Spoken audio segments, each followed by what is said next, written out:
Olá, tudo bem com vocês? Sou o pastor Alex Xavier, sou um dos líderes da Igreja Batista Só Lhe Deu Glória.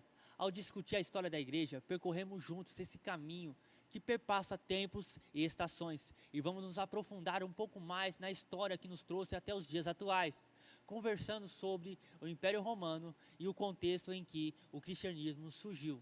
Conforme os relatos do Novo Testamento, principalmente nos livros dos Evangelhos e do livro dos Atos dos Apóstolos, quero dialogar sobre a religião desse período. Às vezes, pensa-se que foi mais fácil para o cristianismo emergir ali devido à falta da diversidade religiosa de hoje.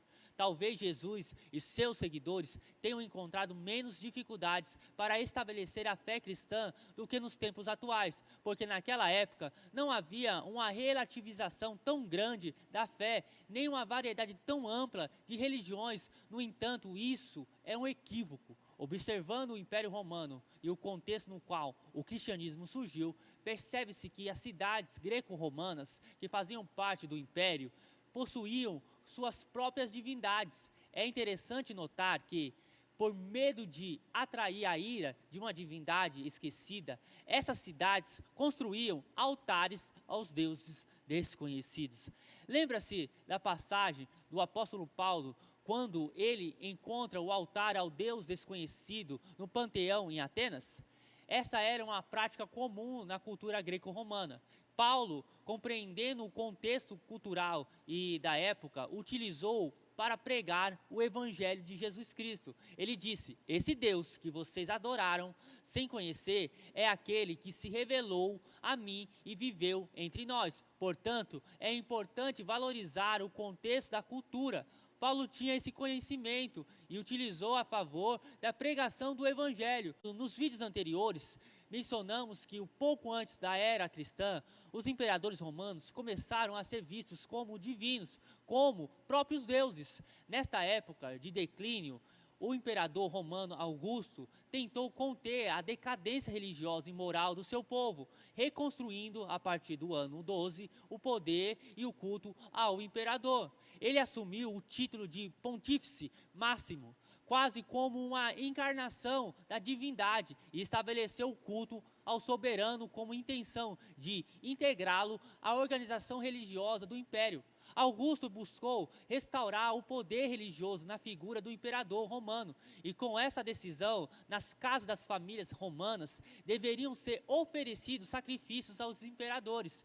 No entanto, no Ocidente, isso não teve muito efeito, pois era o Senado que decidia, após a morte do imperador, se ele seria catalogado entre os deuses ou não.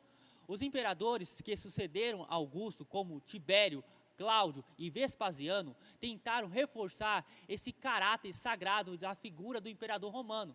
Imperadores como Nero e Calígula permitiram ser adorados em vida. Entretanto, foi com Domiciano que o culto à personalidade do imperador se tornou explícito, exigindo ser adorado ainda em vida e reivindicando o título de Dominus et Deo, o representante da divindade na terra.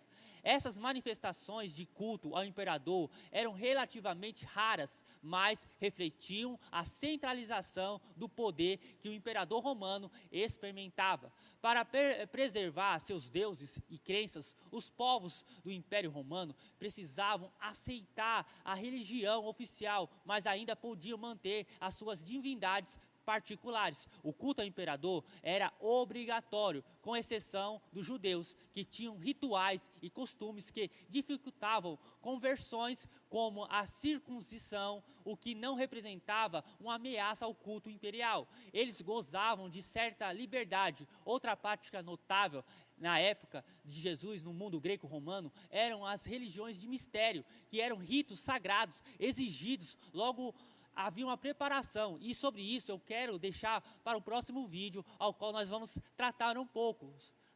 Que Deus abençoe vocês, fiquem com Deus.